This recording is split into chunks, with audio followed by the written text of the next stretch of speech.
Hello. Is this thing on? I think it is. Okay, great. This thing is on. This thing is on. And today is the book club, and I just relogged from Sansa. I'm coming back in. Here we go.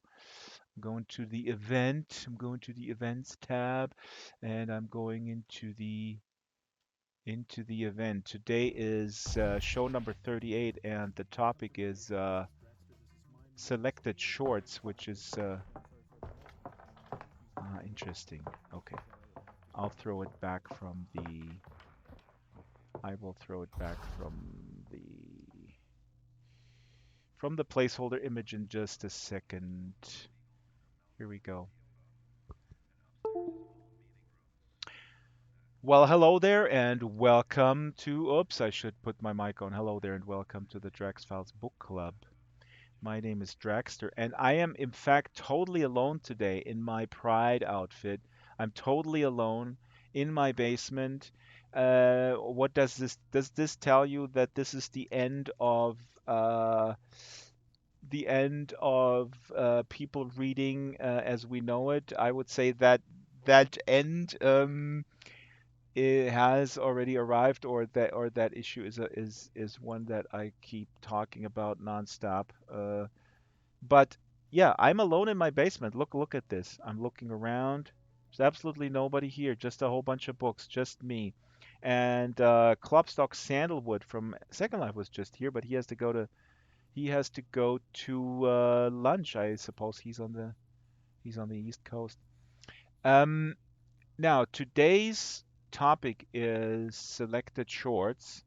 I do hope that we may have someone drop in, but it doesn't matter because I will read a short story today and I will talk a little bit about my relationship to short stories vis-a-vis larger narratives. And we talked about this last time as well, a little bit with Daisy. Today I will be reading from this very book here, from the Apex book of World Science Fiction, Volume 1. This is a magazine. The Apex magazine is a monthly science fiction magazine, and they had an incredible deal with four books that I had shipped over, uh, and they were on sale. This has stories from writers from here. It says from the Philippines, Thailand, China, Israel, Croatia, Malaysia, and other countries across the globe. So I prepared a story from an Israeli writer, which I find fascinating.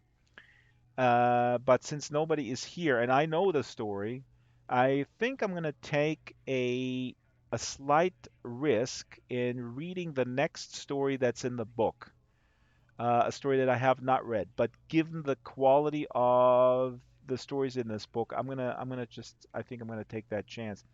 Now, here's the irony. The irony of the show today, focusing on shorts, is of course that as a matter of fact, what I'm reading right now, and my goal is 100 pages per day, which is ambitious. I timed myself. It takes me about 3 hours, actually. I'm reading this book here, Tad Williams' The Dragonbone Chair from 1988, the start of the Austen Ard uh, cycle, I guess, or the trilogy of Memory, Sorrow, and Thorn. This book has, let me just check, this book has 900 pages, and this is one of four books in the initial cycle, okay? Now, Ted Williams is coming, and I'm going to do from now on daily Ted Williams reminders. Oops, somebody just came in. Oh, here's Shyla. Shyla. Oh, very good. Shyla, I thought like I lost all my friends. And No, no, I just had a hard time getting in today. You need to fix the sticky door. yeah. The door is sticky. I have WD-40. I ran out. I'm gonna go to Costco later. I'm gonna buy some WD-40. So Okay. awesome, Shyla. Take a seat. Did you Take did you see how I blamed you for my tardiness? Yeah, no, I mean, and I took the blame. I mean, I was just actually visiting my mother's cousin. She is in her late 70s. She may be actually 80. I actually don't know. And Wow. we help out with her sometimes. And I told her a story about my grandmother who was fishing for compliments in actually a kind of a way that a lot of people do. She would say after a meal she would cook amazing meals, Christmas goose with mashed potatoes, amazing stuff. And then she would go around and go like, "Ah, that wasn't too good. Ah, the sauce, the gravy was really flaky, right?" But it was really very good, and that was just her. She was conditioned this way, I guess, Yeah. to get compliments. I think we all kind of are a little Yeah. bit. So what 900-page novel Right. are you reading now? So I was giving people a teaser, the book that is right here, and I'm camming on it, The Apex World of SF. This is where I'm going to read a short story today. I have this is a short one. It's about 6 7 minutes, and then I have a one-page short story from a website called dailysciencefiction.com, which I just found. And I was telling people that ironically, the topic today is selected shorts, but ironically, I started this book here, Tad Williams, The Dragonbone Chair, and people know that Tad Williams is coming to. What's so funny? Uh, You pick short stories and then you've got a really big book. But now I understand oops. because he's going to come and you're going to interview him. That's right. So I need to read his stuff, and I only read his Yes. Otherland book, which is a VR themed sci-fi book, and the rest of his stuff is fantasy. And the funny thing is that I messaged him. Actually, I posted this publicly on Twitter. I think I posted, "Oh, Ted Williams is coming. I better get started." It's like 3,000 pages or whatever. I need to read the stuff in order to ask you questions. You know what? He replied to my tweet and says, "Oh, you don't have to read an author's work in order to talk to them. I didn't read it. I didn't I read just it. wrote it. I wrote it, handed it off to the editor, and let them figure out this shit." Uh, and no, but this is incredibly enjoyable. I mean, people have been saying that he's the American Tolkien. Here, this blurb is the fantasy equivalent of War and Peace. George R. R. Martin from Game of Thrones has said the reason why I wrote my books is because of Ted Williams. So he is. I'm not a fantasy super fan, right? Yeah, me neither, Right. really. Yeah. Why? Oh, why? That's interesting, Shyla. I Why do don't you think? I don't know because I'm this gecko and I love to go to fantasy sims, Hmm. but I don't know why. I can't tell you why. I've just never read a lot of fantasy. Yep. It's Sci-fi, I read sci-fi. Exactly. I'm total sci-fi, and I don't know, but I would venture to guess that the anchoring of a world in a possibility of the future. I mean, I think there is people are wired either one way or the other, I would actually say, right? Because I don't No, know. I Is never there? like to make an absolute that people are wired I one do. way or the other. I mean, clearly so, but I like to leave it open to people who might read fantasy and sci-fi both and combine them. Wouldn't that be an interesting genre to combine fantasy and And sci-fi? I'll tell you, Tad Williams did exactly that with Otherland, which you have an Audible subscription. You need to get Otherland. I'll tell you, you will so enjoy it. You will totally enjoy it. Otherland kind of combines that because Otherland essentially is about a sort of a Second Life type virtual world metaverse situation. There's a nefarious people behind the curtain that are doing this for not nice purposes, and so there's this whole aspect. But the worlds within that Otherland world are very fantastic. So it's interesting. Ted Williams comes out of creating fantasy epics, and then he did kind of combine this. Hey, 20D, how are you, 20? This is the book Oh, club. 20's got a book. Great. Yeah, You she came stole it from prepared. me. Oh. No, no, she stole it from the table. You can have it. That's fine. That's fine, 20. You look good. You have hair and watermelons. Yeah, Um, well, summer's coming. I right. think you put the watermelons out for people, don't you? I did. That's one I of did. your I gigs to attract people with food.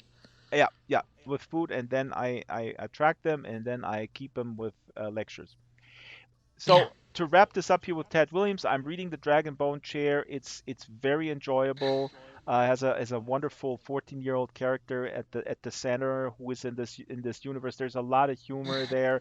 It's not dry as you know, some of the, I don't know. I don't want to diss Tolkien and Lord of the Rings, but people do know that I never got through Lord of the Rings.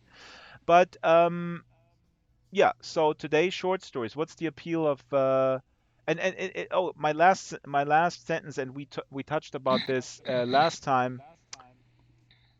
Epics, and you mentioned James Mitchell in Hawaii, and we were talking about sort of these bigger books.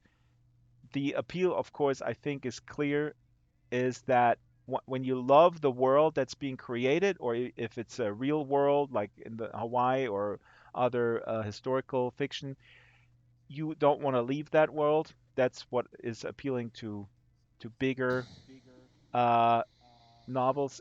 What's appealing about short stories, Shala? Because we read the Chrysanthemums. What's appealing in short Yeah, stories? and a friend of mine, someone you may know, and I'm streaming, by the way, I just want you to know. Yeah. Someone you may know, Balana. Uh-huh. Uh, she is working on taking chrysanthemums and making it into a play, Wow. which is awesome. And I think one of the things we haven't really talked a lot about here is the role theater plays, Yes. and because I think theater is so different from television. Yeah, absolutely. Absolutely. And absolutely. You know, Because and you cannot leave, because you are forced to actually, that's one of the, I think, defining factors. You're kind of locked in, for better or you're for locked worse. in. You're Yeah, there, you have this mutual experience with the others. You cannot, sure, you can look on your phone these days and stuff like that, but you are exposed to the themes, to the pain, to the joy, and you just can't leave. You're forced to grapple with the issues of the piece. yeah, I think so, and I think it creates an immersion, Yes, a sort exactly. of immersion Yep. that we have here in virtual worlds that don't necessarily exist in other types of virtual experiences. That is a really good point. That's a really good point. The immersion that we have in virtual worlds and theater is more, that's why, yeah, television is not an immersive medium. It's a medium No, designed to eat at the same time. Well, I guess you yes.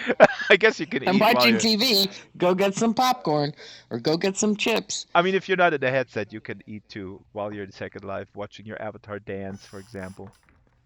Um, Yeah. But the short story, to go yeah. back to the short story, I think what's amazing about the short stories, and a lot of short stories that I've written, is they're sometimes very open Yeah. ended, and so you don't necessarily, there's not enough room to come to conclusions about all the characters, and you're left to wonder Right. what happens next. So it's as if the story doesn't really end when it ends. Right. And then actually, you're right. And you know what? And then what I said is actually not accurate, because it's not mutually exclusive. I can keep living in that world, because the door to that world in the short story is opened for me by the author for a brief Hmm. period in time, but then the door is not closing. The door is open as long as I want to leave it open for me to kind of keep going with imagining things, maybe. Yeah, I think so, and to kind of wonder um, what happened. Um, I'm looking for something right now because I wanted to give you another short story to think Yes. about, which is the Red Pony, and Oh, the Red Pony. Is that Steinbeck? I think we that's have that Steinbeck too. again. Yeah. Yeah, that's Steinbeck again, and another very moving. It's amazing. I think the other thing about really good short stories is that you manage to get immersed in almost Almost immediately immediately. into the That's right. story. That's right. And that's, You know what? Thank you. Look up the Red Pony. I don't know if we have the time to read the whole story. We should probably do this next week as a special show if you want to read it again, because this was so incredibly enjoyable when you read the Chrysanthemums, and I kept thinking about the Chrysanthemums. I'm still thinking about it because one thing that we didn't touch in our analysis was, I think, and it's really actually pretty clear, the Chrysanthemums also, you know what they represent, Charlotte? They represent the potential economic freedom of the woman if she chose to leave her husband and go out into the world. She could be using her knowledge about growing the chrysanthemums, right, Hmm. as a business that could keep her sustained. And Yeah, I yeah, don't know that no, that was what was on Steinbeck's mind, but I do think that the chrysanthemums are very symbolic of her potential. I really yeah, agree with you there, that this is a woman of great potential that's kind of reserved and res- resigned.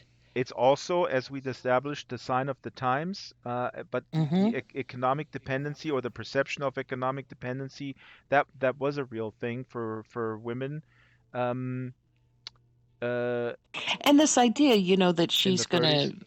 to take them, show them at the fair, like that's where uh, I remember going to fairs as a young child, state fairs, Yep, and all these things that were predominantly trades of women, that's right. That's right. on display, pies, uh, Pies. uh, crocheting or knitting, things that were knit, Well, even plants, some growing animals. plants. I mean, even like really, really But the that was great like the goat or whatever. guy's side of the fair. Yeah. Ah, Yeah, the animals were like the guy's side of the fair, and then these big booths where women basically competed with the whole state for the best apple pie. And I agree with you about the potential economically. I just don't know that that's that what was on Steinbeck Steinbeck. was thinking Yeah. in the 30s. It could have been. I just don't know. It's definitely, but it goes back to what you said. I mean, the fact that we're still talking about this is you get thrown into the world with a short story and it stays with you for a very long time. A good short story, that is. By the way, General Zod, welcome. Good to see Oh, you. General Zod's here? Yeah, Awesome. General has Hans und Franz, of course, the two puppets. Hans und Oh, Franz, good. wie geht's? I stood up again. Sorry. And we have our new, and I already forget your name. I'm sorry, my headset is on. 20. 20. So, if you guys don't mind, I would like to read a short story from. Oops, hold on. Let's see, this is practice from the Apex Book of World Science Fiction. Oh, you dropped it. Here There we you go. go. I'm going to show this into the camera. I'm going to read a story from this book here, and let me see if this works. If I can hold it. This is going to be. Oops, I turned around. There Let's see you if I go. can hold it in VR while I'm reading it in real life or in the physical world, okay? Shall we try this? Okay. Let's try this. So this is a Drum monthly roll. magazine, and this story is about 6 7 minutes long. And then I would like to also read a story from the dailysciencefiction.com, which has amazing super short stories. They're just one page. So it's fascinating that people. I mean, it's not easy to write this. So this story is called The Levantine Experiments. It's by Guy Hassan, an Israeli writer, playwright, and filmmaker. And let's get right into it. They were dangerous times, those modern times. They were the years in which man had become more than any man. They were the years before man discovered its own true nature. They were a time in which that true nature was the subject of man's experiments. The worst experiments were called the Levantine experiments. Sarah was birthed and then left in a room with a surrogate mother. At the age of 2, she was left alone in the room. Since then, she had never seen another human being. She had lived in a small room, slept on the floor, and had no furniture. In the corner, there was a toilet. When she slept, food would appear in a special place, and with it came water, toilet paper, and a blanket to keep her warm. The voice of Mother spoke to her through the walls. It taught her to speak, and when Sarah was 5, the voice disappeared. She had never worn clothes, had not felt another's breath since the age of 2, had never heard of the outside. The room was her entire life. It was her universe. There was no concept of an outside, of a world of stars. She had never been taught those words. Unseen cameras peered at her through the ceiling. The cameras recorded her every move, watched her every action, studied her. It was a Levantine experiment. No building is perfect. Nothing is safe from chance. No concrete is safe from time. One day, chance caused there to be the smallest of cracks in the wall. Sarah was 12. Sarah looked at the crack. There was no word for it. There was nothing to explain it. Sarah touched the crack. Sarah looked inside. In a small place, light could peer a millimeter into the wall. Sarah spent the entire day looking at the crack. That night, as she slept, dreams came to her. In her dream, she looked at the wall, and the wall was the same as always. She Argogas. turned from it, and there was a crack Ah. in the wall. She turned again, and the crack was gone. Once more she turned, and the crack returned. The crack frightened her, and she was determined to keep it from reappearing, and so she did not turn again. But when she closed her eyes, as everyone must, the crack returned. She blinked again and it vanished. But there was no comfort in this, for she knew it would come back. Every time she blinked, the process repeated itself. In her dream, she fought herself, fought the urge to close her eyes. Each time she succeeded in keeping her eyes open a bit more, but always she would blink. And then, when the crack returned, she would quickly blink again. Even as the crack disappeared, the fear of it only grew. At first she could not keep herself from blinking for more than 10 seconds. Then she succeeded in not blinking for an entire minute, and then for 5, and then for 10, and then for an hour. And in her dream she experienced every second of that hour fighting to not close her eyes, fighting her instincts, fighting her nature. And in each of these seconds she spent fighting, she knew she would eventually succumb. She knew that at some point in the future the crack would return. When she woke up that morning, sweaty and exhausted, the crack was still there. Blinking did not make it go away. Turning her back it did not make it disappear. The crack stayed in place. The second night she dreamt of it again.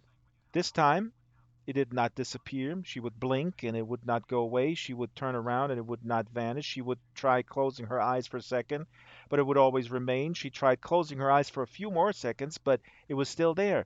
She tried closing her eyes for a longer period of time, but when she opened them, it was there. In her dream, she closed her eyes for a long, long time. With each second that passed, she thought, is this enough? This is not enough. She waited more, and then she waited more. And so she would close her eyes again, waiting longer, thinking the same thoughts longer and longer. She would wait, but always when she could not resist, she would find out that it had not been enough and that she would have to start over. In her dreams, in the nights that followed, she shouted at it, she hit it, she screamed at it, and did not go away. And one day in her dream, another crack appeared. Elsewhere in the wall, she stared at it and then collapsed and cried. The next day another crack appeared in her dream, and another, and they all looked the same. They all had the same length, the same size, the same depth, the same shape. The cracks surrounded her and brought weakness and helplessness to her dreams. 3 weeks after the crack had appeared, she dreamed once more of the walls of her world filled with cracks, but this time two cracks touched each other, and a longer crack was created. She ran her fingers from bottom of it to the top. It was long, and the next day another crack joined the two cracks, and another, until the bottom of it was at the bottom of the wall, and the top of it was at the top of the wall, and the crack separated the wall. One wall became two walls, and there was darkness in between. The next day she dreamt that she slept, and as she slept, a crack appeared on the floor, and another, and then the floor was filled with cracks. There were cracks underneath her sleeping body, and then one crack formed and joined another crack, making a bigger one, and another crack underneath her joined the other two, and soon there was a maw underneath her entire sleeping body, and there was blackness in it, nothing but blackness. She hung above it in her dream and immediately woke up in reality. All day she could not get the feeling out of her head, hovering above the blackness. And now in her dreams she hovered. Knowing that she was looking at herself sleep and knowing that she was in deep sleep, she was careful to maintain an even sleep. Each slow intake of breath moved her slowly to one side. Each time she exhaled, her body moved back to its original position. In this manner, she enjoyed moving from one spot to another, then back again for the entire night. There was elation in this. In her waking hours, she replayed those moments. Many nights passed, and through numerous dreams, her ability to move as she hovered grew larger. And in one dream, cracks in the ceiling joined each other, separating one side of the ceiling from the other, and in between was a massive blackness. And slowly in her dreams she would rise with each breath she took. As the nights continued, she rose higher and higher, halfway up the room, and then she rose even higher, and then one day she was almost close enough to reach the darkness, but before she reached the crack, she woke. She wanted to fall asleep again to see what would happen, but sleep would not come. Her heart hammered in excitement, but that night the dream came to her again, and once more she woke before reaching the ceiling. The dream came again and again, and now she knew how to not stop the dream. The crack above her beckoned. Higher and higher she rose, though the movement was slower and slower. As she neared it, she stalled her excitement and ignored it. One more millimeter, one more increment, one more breath of air. She reached the height of the ceiling and dared not to be excited. She knew that she should feel the wall, but she did not. There was still above. One more breath, one more move, and she was above the above. She felt that there was something there. She felt the existence of something. Her brain seemed to explode from possibilities. And then she woke. This dream would never be forgotten by Sarah. There was above the above. There was above the above. She knew this to be true. What was above the above? Nothing came to her mind. There could be nothing above the above except that she had felt clearly that there was. There could be nothing above the above. Her imagination was blank. Her mind gave no answer except impossible, but impossible was no longer true. And now began the days in which she waited to fall asleep. She ran to and fro in her tiny world in order to exhaust herself and prepare her body for sleep. What could be above the above? Slowly, her dreams broke the barrier and gave answers. There was blackness above the above. She hovered upward. Each breath took her upward. Another breath, more blackness. Another breath. For 2 weeks, she rose up through the blackness. She rose and rose. She spent her days imagining the blackness, remembering what it was like to rise above. And one day she rose above the blackness. She saw a glimpse of bright light that blinded her, and then she woke up. The next day she looked for it a bit longer. The light was created by the device that gave light and shadows to her room. But beside the light was another light, one familiar device beside another. She looked aside and saw that there was many, many lights filling every place in sight. She was in a room exactly like the one she knew, but it was filled with lights. She already knew how it warmed her hands when she tried to touch it. The lights warmed her like a blanket. She enjoyed the room. She reveled in it. She rose beyond it, and after much darkness more light gave way. But in that light something was different. She knew it but could not place it, and then she woke up. The next night she was already in the darkness. Above the light was darkness. Above it was light. Above it was darkness. Above it was light again. And in that light she noticed that there were joint cracks in two of the walls, creating darkness big enough to go through. As she hovered in the air, sleeping, there was, as always, darkness above her. But now, for the first time, there was darkness in the direction of her feet and darkness in the direction of her head. She had the option of hovering not only above but aside. She hovered there, asleep in her dream, watching herself. Eventually, she hovered in the direction of her head. She hovered to and fro the entire night. Thoughts of everything she could lose sight of caused her to wake in a cold sweat. Eventually, she picked the direction of her feet. Although there was not much new in these other rooms, they felt different because they were aside and not above. The next night she was once again in the original junction, having three options. This time she picked the direction of her head. She hovered aside into darkness, and past darkness was another room, another variation. She hovered above the floor a long time, asleep, afraid of putting herself back on the floor. The next night she came again to the room with the floor. Slowly her breaths brought her down to the floor, feeling herself asleep from the outside. She felt darkness and coldness and coarseness of the floor on her cheek and on the skin of her body. Slowly she brought herself awake, opened her eyes, and now she looked upon the new place, upon the new room, as if she had never seen such a place before, with all its lights and blankets. She woke up, she went to sleep again, forced herself to dream, and she succeeded. She faced a room that she had never seen before in wakefulness. She looked around in awe and excitement. There were so many lights. The world was so alien and strange. And the strangest of all was the sensation of the floor on her bare skin. The new room felt more real. She walked into the darkness and the room was gone. And as she walked into another room full of lights, she woke up and this time could not fall back asleep. And now she began to walk in her dreams. Some nights she spent only in darkness. One day she, instead of walking, she ran into the darkness. For weeks she ran in one direction, she ran and jumped. A year passed, and her dreams settled on the darkness and directions she would choose in the darkness. And sometimes there was nothing new to invent. She would simply run endlessly in one direction, further, even further in that direction. Sometimes she would choose another direction. There were so many directions, and so it continued, and so she slept every day, and the Levantine experimenters could not document this and did not know of this, for it was in her sleep. But time, as always, brings change, and the Levantine experiments were discovered. The scientists were jailed, the labs broken into. Thus, it happened. 2 years and 2 months after the crack appeared, Sarah heard a sound. From nowhere. She sat up immediately, looking around, frightened. There were more sounds which she could not describe, for she had never heard anything like them. Hours passed, and the sounds assaulted her. They were loud and seemed to originate from the walls themselves, as if the walls were attempting to talk.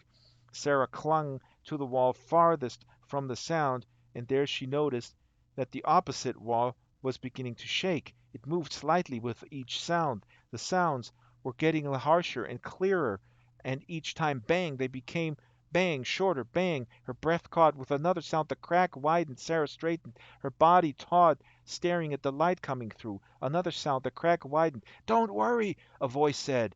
Sarah knew words because she has been taught them at an early stage, but she had never heard this voice. She had not heard another's voice in 9 years. "Don't worry, we're coming for you. Stay away from the wall." Sarah stood there, motionless, rigid, staring at the light, and suddenly the crack was massive, and a piece of her world fell on the floor, and there it had been. Now there was light, and from the light a face appeared and looked in, but Sarah did not recognize what a face was, not having seen any from the age of 2, and Sarah did not know the distinction between male and female. A new thing simply came through the wall, and 14-year-old Sarah stopped breathing. Soon more pieces of the world came tumbling down, and a figure emerged from the light. She stared at it, unable to run, unable to do anything. It came close to her, and its hand hung in the air next to Sarah's head. She looked at the hand, so different from her own. The hand hung there and did not move. Sarah slowly brought her fingers to the vicinity of the hand. The hand did not move. Ever so slowly she touched the hand. A feeling shot through her hand that she did not recognize. Something happened to the figure's face then, and it was distorted. Sarah took her hand back. It then took a step backward and took off an article of clothing. "Put this on," the figure said, the article of clothing hanging on its hand. Sarah looked at it. The figure took back the article of clothing, pointed at the blanket. "Put this on." Sarah looked at its finger and then at the light. She took a step toward the light. The figure moved its head, moved its body, letting her pass. She took another step toward the light, and now she could see something in that room. There was more than light. There was an inside, and there was another inside. She was upon the new crack in her world, and there was light beyond it, not darkness. She bent down to fit inside the crack, walked through it into the light, and suddenly she was in a new place, a round place, not a square place. She was outside her world. She looked around and went on, for she knew that there was an outside to the outside. She took another step, and the roundness continued, and the round walls were not smooth, but rough and edgy, for they had been broken and pummeled, although she did not know this. Each step felt solid to her bare feet, and she knew that it was real.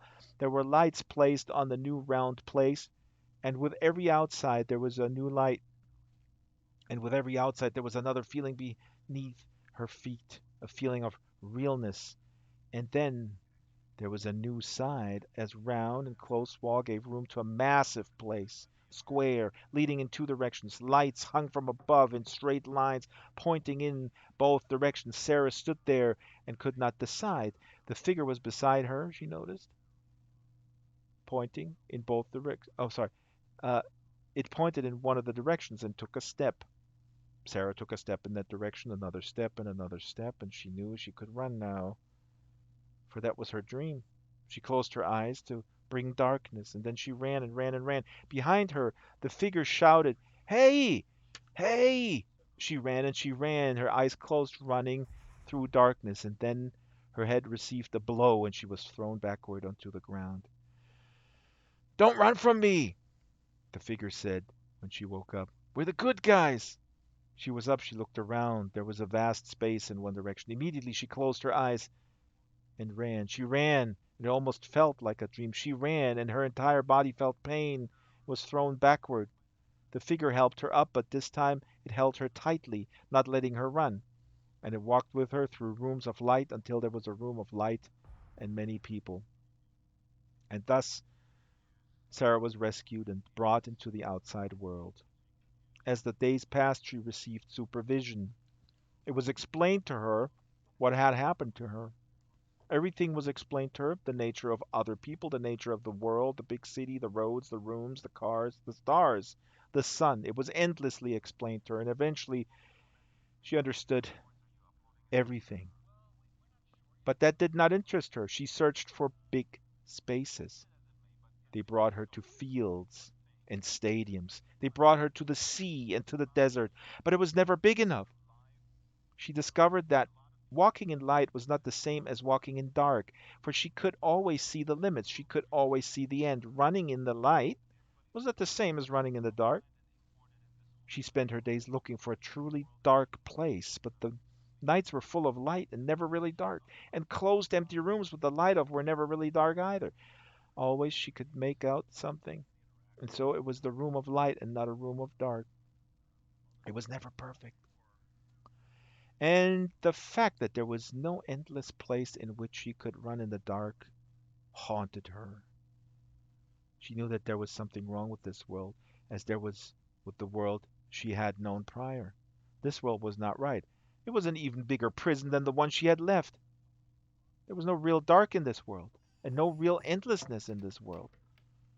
She had been told of the experiments, and taught the word prison, and been told that she was now free. And yet the hugeness of the world mocked her. It looked endless, but it wasn't. It looked free, but it wasn't. It looked like the real thing, but it wasn't. She yearned for endlessness now that she had been broken out of her world once. She yearned to break out again. This place was jail to her, closed in and smothering. She kept waiting for more sounds from beyond, sounds that would put a crack through the walls of her current world and show her the real path to the real world. At night she still dreamt of running through the blackness, of choosing a direction, and the dreams were as real as ever. She became claustrophobic in open spaces, and in enclosed spaces she could not take the falseness of this world. No one believed her. Everyone thought this was a byproduct of the experiments. Some mocked her, and the world mocked her most of all. And one day, 2 years after her rescue, the pain in her head was too much. This new claustrophobic world was too much, and she could not take it. She took out her own eyes slamming sharp things into them. The pain was too much. She had not imagined such pain, but the pain that had grown inside her for months justified the deed. And once she had been treated, and once the shock was over, she lived in a true world of darkness. There was no light, not even a little. There was no endlessness in it either. Not that she could find it.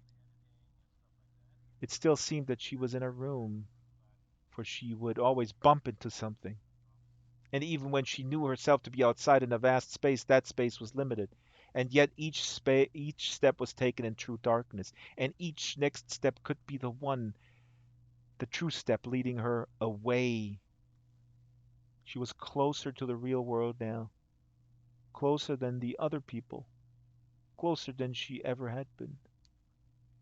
In her dreams, she would run, and in her life, each step was in darkness. It was close.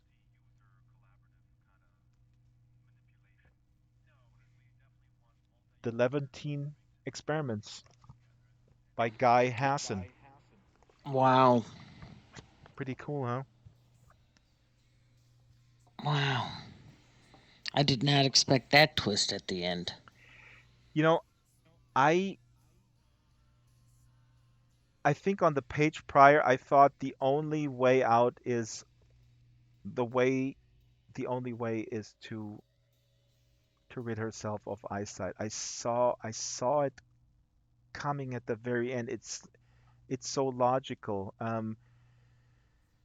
But it's this is just a powerful story. I mean, this book. Where did I throw it? Here. I encourage everyone to check out the Apex magazine. I heard about this from Daisy actually. This is incredibly rich. Where is our Daisy? I don't know. This is her I world, the miss world her. of short stories. And this Yeah, I is a miss guy her. from Israel.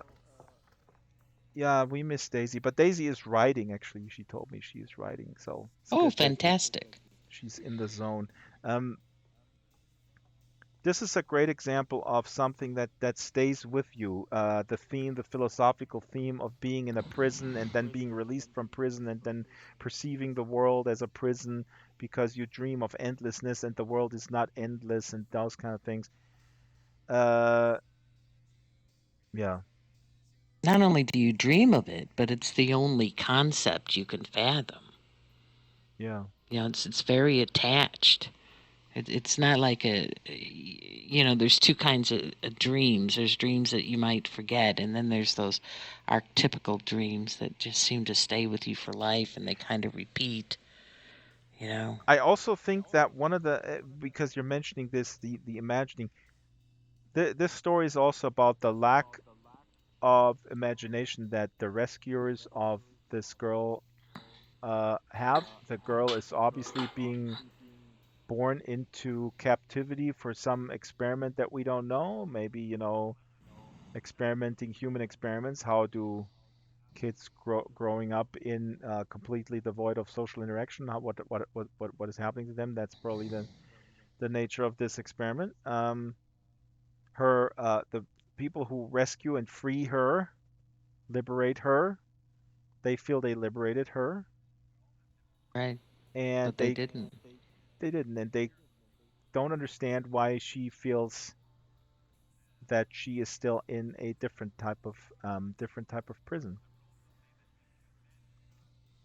So General Sod, Even after it's yeah, all explained, like she is so attached. the thing is that the question is she attached to her prison, or is she just conditioned to look at everything that is not truly endless as just another version of the prison once she realizes that you can get out of this prison, the darkness and the endlessness. So it's almost like, Well, she gets out of the prison actually in her dreams, right? That's her escape from prison, and when they come and get her, she's brought into this kind of foreign land that she has no relationship with. Hmm. And they can explain it all to her, but her freedom was in her dreams, you know? Yes, the freedom, that's true. The freedom was in her dreams, but I would also say that arguably the freedom has been given to her by ridding her, getting rid of the cage that she was basically living in. Um, so you could see, okay, she's anticipating that freedom through the dreams. There's a crack in the wall, there's a crack. Let's keep going. Let's keep digging. There's an outside.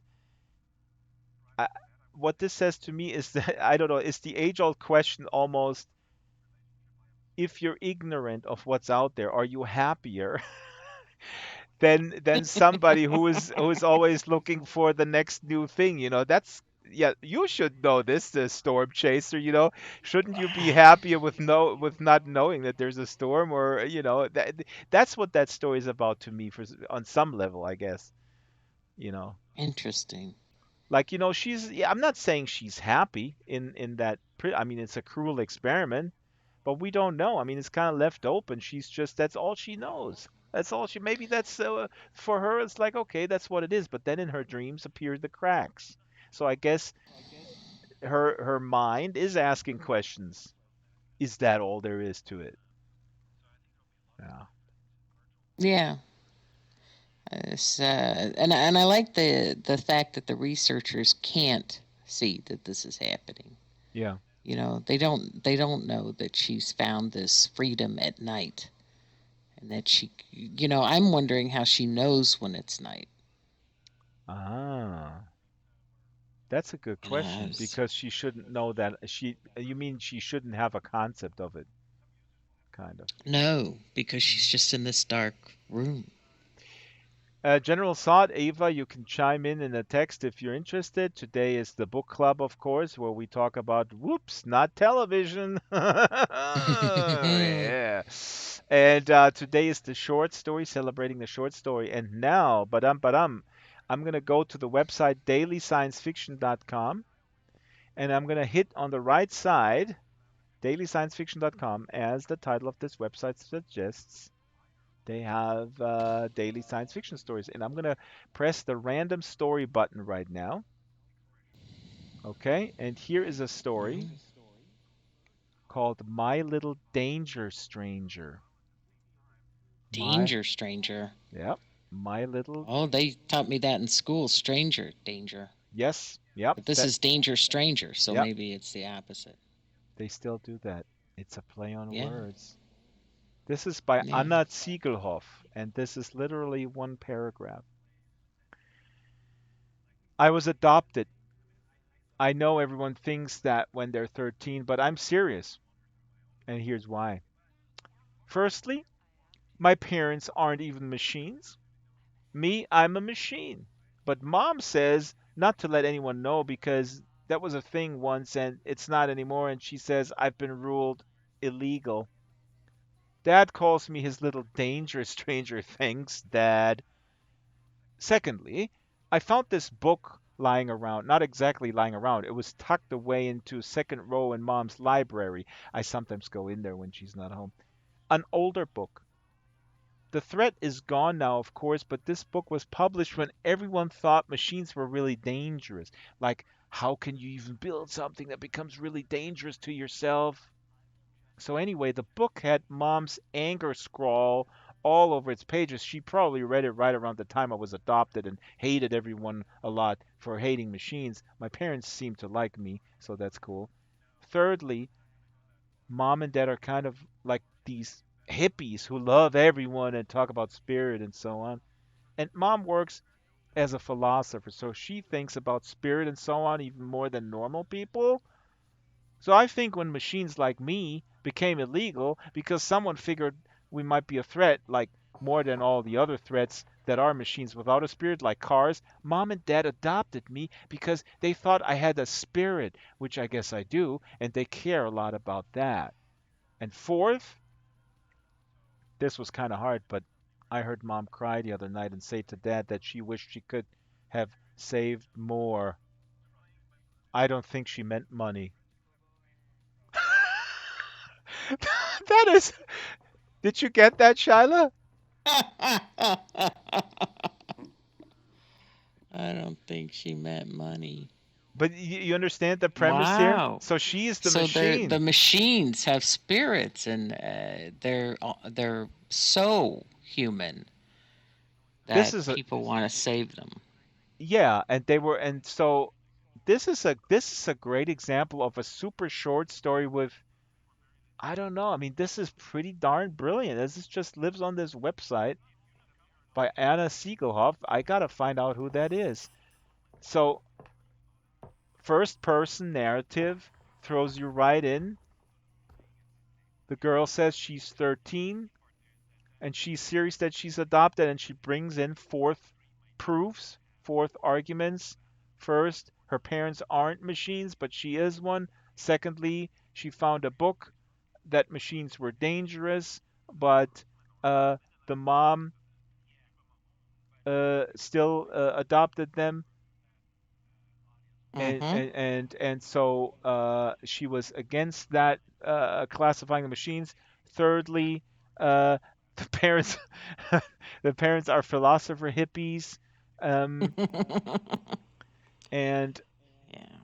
and fourth, the mom was crying and she said she should have saved more. So there's an entire world created in a couple of paragraphs here. A world where machines were there. Who knows where they came from, right? Well, in this reminds me of this idea of the story continuing, Yeah, because that's what we're kind of doing. Like, are there orphanages yeah, of these machines? There could be secret orphanages or sanctuaries for them, right? Sanctuary for them, since people think they're dangerous. right. And the other question too is, does anybody know that these parents have this machine? Was it legal for them to adopt, or is it, are they kind of raising her in secret? Well, there's a lot of information here. It says that she says I have been ruled illegal.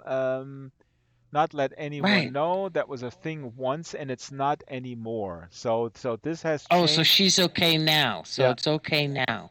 I mean, it's amazing, Shala, and you know this as a poet. I mean, how economical this is, how much information in world This building is is in this is insane. Th- yes. And there could be some sort of a hippie movement that is against the demonization of machines. Then, of course, we want to know how does she fare in school? Does she have non-machine friends? Does she go to a Right? machine boarding school? How much does that Can cost? she get pregnant? Uh, Yeah, but I mean, I'm just saying we don't know how it works. It could be biochemical machinery. and now I'm Googling Anna Ziegelhoff, the author, and I found her on and well, I'm not on Instagram, but I'll try to find, and she's all over the place. She's on the futurefire .net, social, political, speculative cyber fiction. Oh my lord. Hey, Clapstick. Hi, Adele. This is This is Book Club. amazing. Welcome. I Yeah, thought I'd We're drop in. yeah, Klopsek nice. was here earlier. Oh my God, you missed an amazing story, and you missed the analysis we already analyzed. We're talking about well, we're wrapping actually in a few minutes, but do you- Yes. so yeah, let's just summarize here and then leave give an outlook for next week. So what I read I was was thinking you said give an outlook. I'm like, a weather outlook? What outlook does he no, want? Do you want me to read The Red Pony next week? absolutely. I think we totally should. Okay. Let me just reiterate: we read the Levantine Experiments by Guy Hasson in the Apex Book of World Science Fiction, and then what we just read now from dailysciencefiction.com, My Little Danger Stranger by Anna Ziegelhoff, and apparently Anna Ziegelhoff, and this was completely random from that website. Apparently Anna Ziegelhoff is actually quite prolific. There's a lot out there, and I'll contact her and see, maybe, maybe she wants to stop by. Yeah. Have a chat, talk short stories. It's too bad that Daisy wasn't here, because it was so funny last time when we were talking about ideas and stuff.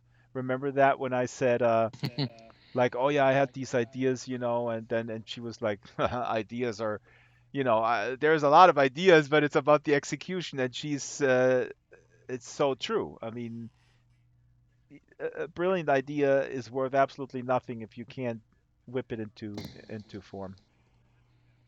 Yeah. I think that's true. Hey, Radigan. Everybody came almost, Ava came in, Hmm. and General Zod was here for the stories, Hmm. but everyone else came in at the very end. That's Right. a shame, but come It is a back shame. next week It is a an Yeah. shame. hour earlier. All right. The Well, book. it's a Sunday morning for me, guys. I just woke up. Right. Yeah, but this show is so The, exhilarating. How can you Okay. it sleep really is. through it? Okay, It so really next is. time I'll get up earlier. I Good, good, good. always I recommend the following. Hold on one second. Uh, no, but I appreciate people coming in, and this was an incredible, thoughtful discussion about short stories vis-a-vis big epics, because we had a show about epics. Again, I recommend Apex Magazine, Sci-Fi, and also dailysciencefiction.com. And then for Radigan specifically, I'm going to call out Radigan as any good school teacher will. Look at the events list. Clubstock, you're fine because you came early and you already had a lunch appointment. But we, Breakfast. yeah, now you had breakfast, but Clubstick had lunch. Okay. Clubstick Okay. is an early bird here. That's he Uh, catches the worm. The worm was already grilled. no, I Although, haven't been on Sansa for a while because I've had trouble with my system and it's still not working great. But at oh, least I could get around. But hmm. did they change stuff in Sansa? The interface or anything? Oh, Jesus, did they Mhm. change? Yeah, that's a In whole the different last show. couple weeks? In the Yes. last couple weeks? Yep. Yep. Okay, so it borked my system. That's why I haven't been around for a bit. Um, so let me briefly wrap this up, and for Rad and everybody, check events.sansa.com. The book club is my favorite of our weekly events. It's every Sunday at 9 a.m. Pacific time.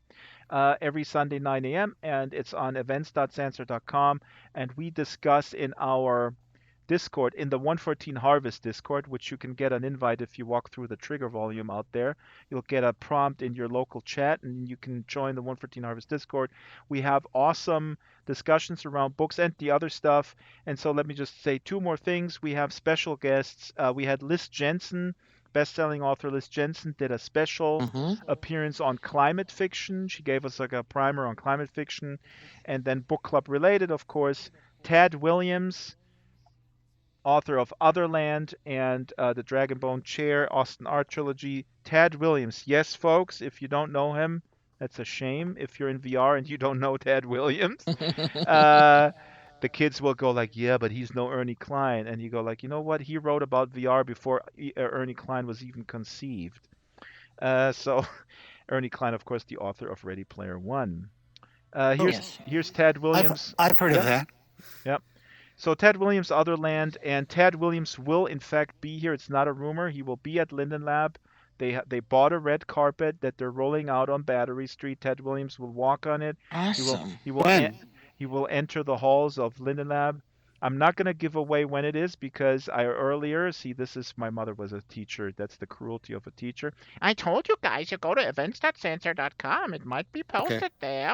Okay. No, It's just that I live like half a mile from Linden's headquarters, so I want to check this out. okay, if you are a Otherland fan or you become one between now and June 28th, what you should do, you should read the book Okay. because this is Yeah. describing essentially Second Life. I mean, there is Snow Crash and there's Ready Player One, but this came out in 1996. I would argue in that this is the literary fiction or genre fiction template of Second Life, pretty much. So he will sign books He will bring new books, he will give away books, and he will sign books. I already have confirmation of several Linden Lab engineers that they are so nervous to see him in the flesh.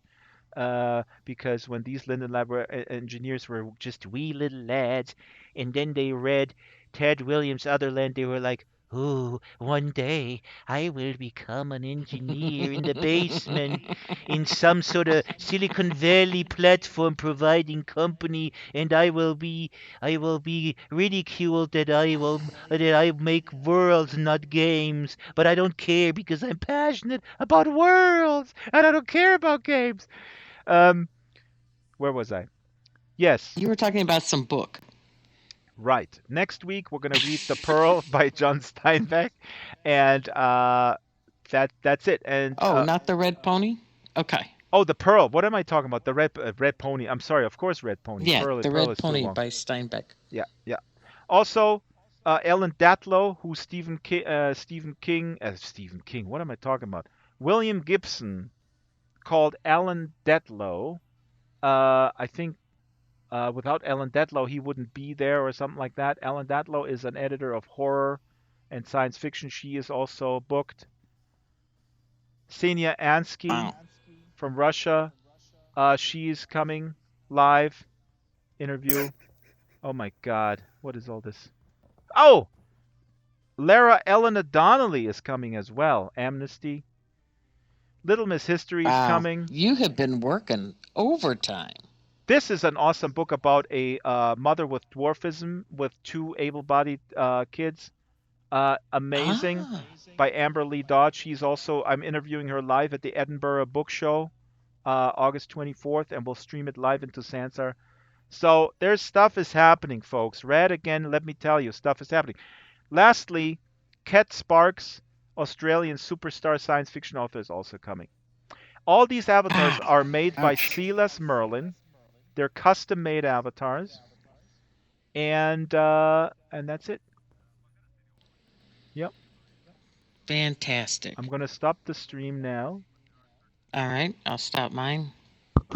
And Red, again, good to see you back in Sansar. You should never Thank you. leave. It's like Hotel California. You can check out. But you may We're all never checked. leave. We're all checked out.